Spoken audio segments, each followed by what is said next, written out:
তিনি অবশ্য বলেছেন অনেক সময় এরা ইংলিশটা বুঝে না, ঢাকা বিশ্ববিদ্যালয়ের বিরোধী শিক্ষকদের ব্যবহার করেছে। এরপরে তিনি বলেছেন যে না, আমার কাছে এগুলা সংরক্ষিত আছে, পয়সাও লাগবে না, আমি দেখাই দিব, চলে আসুন। একটা গণতান্ত্রিক ধারা চালু হোক, এই জন্য এই নির্বাচনের ফলাফল নিয়ে আমাদের অনেক কষ্ট আছে। দুর্নীতির এই বিষবাষ্প যতক্ষণ পর্যন্ত সমাজ থেকে বিদায় না নেবে, আমাদের সমাজ স্বাধীনতার কাঙ্ক্ষিত সুফল ভোগ করতে পারবে। এরপরে তার মুখেই শুনলেন, আমি বলার পরে তো হইচই পড়ে গেছিল। আমি বলেছি যে তিনি বিদ্রোহ করেছেন, বেওকুফরা বুঝেছে তিনি স্বাধীনতা ঘোষণা করেছেন। এটা নিয়ে কি যে হইচই। তিনি অবশ্য বলেছেন অনেক সময় এরা ইংলিশটা বুঝে না, ঢাকা বিশ্ববিদ্যালয়ের বিরোধী শিক্ষকদের ব্যবহার করেছে। এরপরে তিনি বলেছেন যে না, আমার কাছে এগুলা সংরক্ষিত আছে, পয়সাও লাগবে না, আমি দেখাই দিব, চলে আসুন।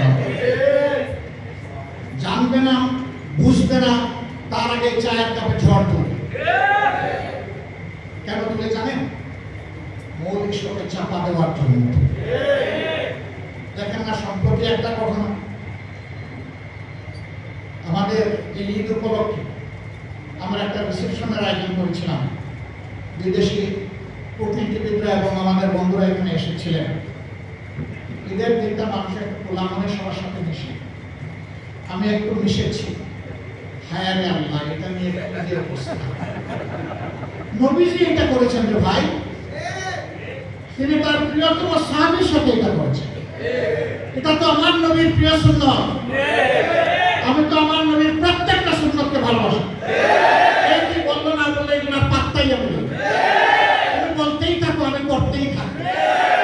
হ্যাঁ, মানুষ হিসাবে যদি ভুল করি অনুতপ্ত হবো, ক্ষমা চাইবো, কোনো অসুবিধা নাই।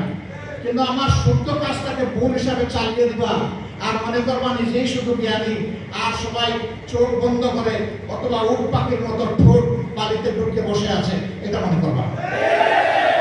দুনিয়া এখন বড় চালাক।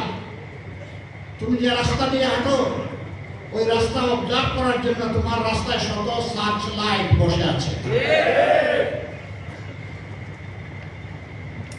আমাকে একদিন একজন বিখ্যাত সাংবাদিক জিজ্ঞেস করলেন যে আপনাদের নিয়ে এত নাড়াচাড়া করি কেন? আমি বললাম, খুব ভালোবাসে তো ওই জন্য বসলাই। আমাদের ভালো কথাটাকে টুইস্ট করে অন্যভাবে উপস্থাপন করে।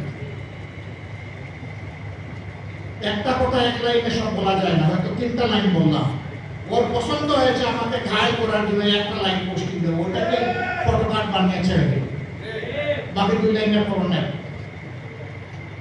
ভাই, এগুলো তো ভালো জিনিস। আমরা জানি আমাদের সাংবাদিক বন্ধুরা এগুলা করতে চান, তাদেরকে করানো হয়, করতে বাধ্য করে। এত রক্ত, 71-এর ত্যাগ, 24-এর ত্যাগ, এই সবগুলো তো ম্লান হয়ে যাবে যদি ভালোকে ভালো হিসাবে পুরস্কৃত করা না হয় আর মন্দকে যদি দমন করা না হয়। আমরা কি দেখছি? আমরা দেখছি পরিবর্তিত বাংলাদেশ। শাসন ক্ষেত্রে শাসক বদলেছে, কিন্তু শোষণের ধারা বদলায়। ইতিমধ্যে যে সমস্ত লক্ষণ ফুটে উঠেছে আপনারা সবাই পরিষ্কার। সর্বশেষ যেটা প্যারেড করা হচ্ছে, একটা গণতান্ত্রিক ধারা চালু হোক, এই জন্য এই নির্বাচনের ফলাফল নিয়ে আমাদের অনেক কষ্ট আছে। দেশে দেশে সবার সাথে দ্য নিউজ।